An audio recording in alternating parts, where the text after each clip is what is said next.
America, Britain, France सब किसके पीछे पड़ गया? सब ईरान के पीछे। ईरानों बना लिया मिसाइल। अभी कह रहा है ना कि आओ तोरा बताते हैं। ईरान पे जिस दिन हमला होगा ना, तो ईरान को बर्बाद करने के लिए सऊदी अरब अपना एड़ी, चोटी, हाथ, पैर, गर्दन सब लगा देगा। इन लोग का बस चले तो परमाणु बम मार दे सब। इस हद देखिए, इजराइल को कह रहा है ये कि मारना मिसाइल, का दिक्कत है? इजराइल कह रहा है कि बकलोल है हम, पिछवा रूस खड़ा है बैकअप में। रूस धाए दे हथियार दे देगा किसको? ईरान को। अमेरिका समझा रहा है इजराइल को, बर्दाश्त कर ले भाई, बर्दाश्त कर ले, बर्दाश्त कर ले। कहा कि जहां तुम हमला करेगा, मरता क्या ना करता, रूस से चल जाएगा हथियार खरीदने के लिए एकदम, और फिर रूस को ले आके यहां बैठा देगा। और जैसे रूस यहां आ जाएगा ना,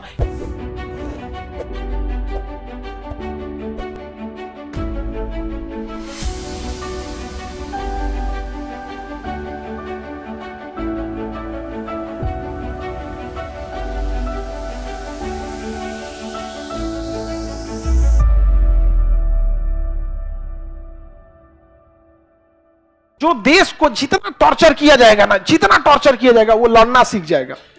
इजराइल जब देश बना था ना, तो यूरोप देश वाला उसको पैदा होते मारा था सब। एक दिन देश था, एक दिन पुराना देश था, हमला कर दिया सब। कौन? अरब वाला। सबको दौड़ा दौड़ा मारा था। कौन? इजराइल। सबको लड़ते लड़ते लड़ते लड़ते इतना मारा है सब ने इजराइल को, ये सब इतना मारा है सब कि परेशान हो के उसने आयरन डोम बनाया है। कहा कि सोच रहा तुम्हें 24 घंटा तो मिसाइलें मारते रहता है जहां तहां से कोई। ठीक किया है। यही रीजन है अमेरिका, ब्रिटेन, फ्रांस सब किसके पीछे पड़ गया? सब ईरान के पीछे। ईरानों बना लिया मिसाइल। अभी कह रहा है ना कि आओ तोरा बताते हैं। एक चीज याद रखना, अमेरिकी हथियार शक्तिशाली नहीं है। ये लोग एकदम कमजोर देश पे हमला करते हैं। अफगानिस्तान जिसके पास एयरफोर्स नहीं था, गाजा जिसके पास ना एयरफोर्स है, ना नेवी है, ना एयर डिफेंस है, ना मिसाइल है, ना हेलीकॉप्टर है, तो वहां मारते हैं। कहते हमारा हथियार तगड़ा है। अभी डर के मारे हथियार लेके नहीं आ रहा है ईरान में। जानते क्या है? ईरान मार के गिरा देगा हथियार, हो जाएगा बेइज्जती। लाए तो था पाकिस्तान F-16, अभिनंदन मार के गिरा दिए। घुमाए तो इन्हों का इंजन बंद हो गया। F-16 मार के गिरा दिया। PNS गाजी भारत मार के डुबा दिया। अमेरिका का हथियार था, पाकिस्तान को दिया था। इन सब का हथियार जो होते हैं सब नहीं देना। एक बार F-22 अमेरिका का जहाज था, कहा कि इसको कोई नहीं रडार में देख सकता है। रसिया का जहाज Su-35 3 बार उसको शूट डाउन किया। बिना मिसाइल का लॉक कर लिया जाता है सॉफ्टवेयर पे। अमेरिका पगला गया, कहा कि आज के बाद हम इस जहाज को रसिया के साथ नहीं ले जाएंगे। मार के गिरा दे रहा है। इस समुद्र के किनारे देखें, कोना में मिलेगा आपको एक जगह आबादान, एकदम कोना में आबादान मिल गया। आबादान, आबादान मिला। हाँ, बहुत बड़ा पेट्रोलियम भंडार है ईरान का आबादान। और उसी के बगल में इराक का होगा अल बसरा। इराक का सबसे बड़ा तेल खदान अल बसरा, और ईरान का सबसे बड़ा आबादान। दोनों एक ही पास है कि नहीं? अब पूरा कुवैत में तेल निकलता है। पूरा कुवैत में क्या निकलता है? तेल। समझा गया? पेट्रोल बहुत बड़ा भंडार है तेल वगैरह का। समझा गया? किसी को दिक्कत? ईरान पे जिस दिन हमला होगा ना, दुनिया में 3 देश पेट्रोलियम उत्पादन में सबसे आगे हैं, रूस, ईरान और सऊदी अरब। तो रूस तो पेट्रोल को निकालना कम कर दिया है, पेट्रोल की प्राइसेज महंगी हो गई है। तो अमेरिका सऊदी अरब को कह रहा है कि तुम पेट्रोल धकाधक निकालो, ताकि पेट्रोल ज्यादा रहेगा तो प्राइस नहीं महंगा होगा। ईरान तो निकाल ही रहा है अपना। अगर युद्ध में ईरान भी फंस गया तो ईरान को बर्बाद करने के लिए सऊदी अरब अपना एड़ी, चोटी, हाथ, पैर, गर्दन सब लगा देगा।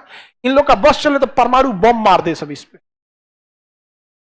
हाँ, सऊदी अरब क्या परमाणु बम? ऊंट है सब बस इन सब के पास। मिडिल ईस्ट वालों के पास है कुछ चीज? अल्लाह मेहरबान तो गधा पहलवान। उन सब का पेट्रोल है बस। समझा गया कि नहीं आ गया? बस पेट्रोल है, पेट्रोल और ऊंट, खजूर।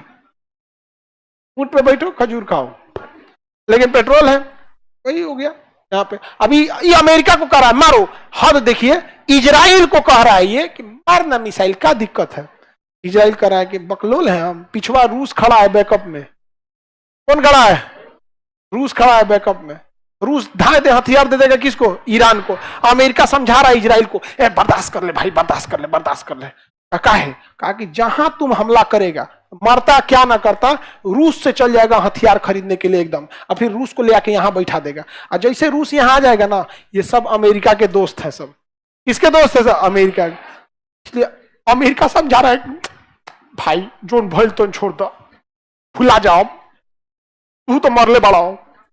गांव में आदमी ऐसे ना झगड़ा सुलझाता है, ज्यादा दोनों लग मरले बड़ा, बात बराबर हो गई, छोड़ दो लोग, अब जा लो। तो अमेरिका क्या कर रहा है, समझा रहा है। वो कहता कि हमारे यहाँ चुनाव है, लोग कहेगा कि मैं पिटा के बैठ गया, तो हमको एक काम कर दिए, फेस वॉश हमला करने दीजिए। फेस वॉश हमला समझते हैं? फेस वॉश करते हैं तो क्या चेहरा बदल जाता है, धूल गर्दा हट जाता है। पर है कि ईरान को बता के कहेंगे कि कहाँ हमला करेंगे, ईरान को हम बता देंगे कहाँ कहाँ मिसाइल मारेंगे, 2 घंटा पहले ही वहां से ईरान सबको हटा लेगा, हम यहाँ मार देंगे, यहाँ धाए धाए। ईरान को कहेंगे कि अपनी मीडिया से कहना कि सारी मिसाइल को मार दिया गया, और हम अपनी मीडिया को कहेंगे कि मार के तबाह कर दिए ईरान को। हो गया, वोट मिल गया हम लोग को। समझ रहे हो खेल क्या चल रहा है? हाँ, अभी तो यही हो रहा है ना, खेल सारा है लोकतंत्र में। बस अब मीडिया अपने हाथ में, हर देश में विषकन्याएं हैं, सब विषकन्याएं हर देश में है सब। यहाँ पे नमस्कार, आइए देखते हैं हम यहाँ पे। यहाँ गई थी हमारी बहन रिपोर्टिंग करने इजराइल में, इजराइल में गई थी हमारी बहनियां वहां पे। हाँ, बाप रे बाप, एक बार हमको मुंबई में मिल गई, हम डरा के भागे वहां से। ना हमरा से ना डरी लगी, 2-4 को सवाल पूछना, हम भागे यहाँ पे। कम बुद्धि वाले के पास रहिएगा ना तो आपका ही बुद्धि कम हो जाएगा। पहले जमाने में देखिए ना, बड़े बड़े लोग अपने अगल बगल, राजा महाराजा नवरत्न रखते थे ताकि दिमाग मिले। इन बकलोवन के पास रहेगा आदमी और दिमाग चल जाएगा। यहाँ पे पूछ रही कि आपको ये सब जानकारी कहाँ से मिलता है? हम कहे पढ़ के। कौन चीज हम कहाँ से लेके आ रहे हैं? पढ़िए अभी। आप तो हिंदुस्तान का अखबार पढ़ते हैं, कितना लोग सऊदी अरब का अखबार पढ़ रहा है? भारत के बारे में जानकारी किसी को इकट्ठा करना है, कुछ नहीं करना है, भारत में आने वाले 3 बड़े अखबारों को 6 महीना लगातार पढ़िए। कोई आदमी बैठा है यमन में, ओकरा क्या पता है? लेकिन अगर भारत का वो 3 ठो अखबार, हिंदुस्तान, दैनिक जागरण, प्रभात, ये सब कुछ पढ़े, 6 महीना लगातार पढ़े, धीरे धीरे धीरे पार्टी पॉलिटिक्स कौन क्या कर रहा है धीरे धीरे नहीं समझ में आ जाएगा। हमरा से पूछता है साहब को अमेरिका के बारे में कैसे पता चल गया? अरे अखबार पढ़ वहां का।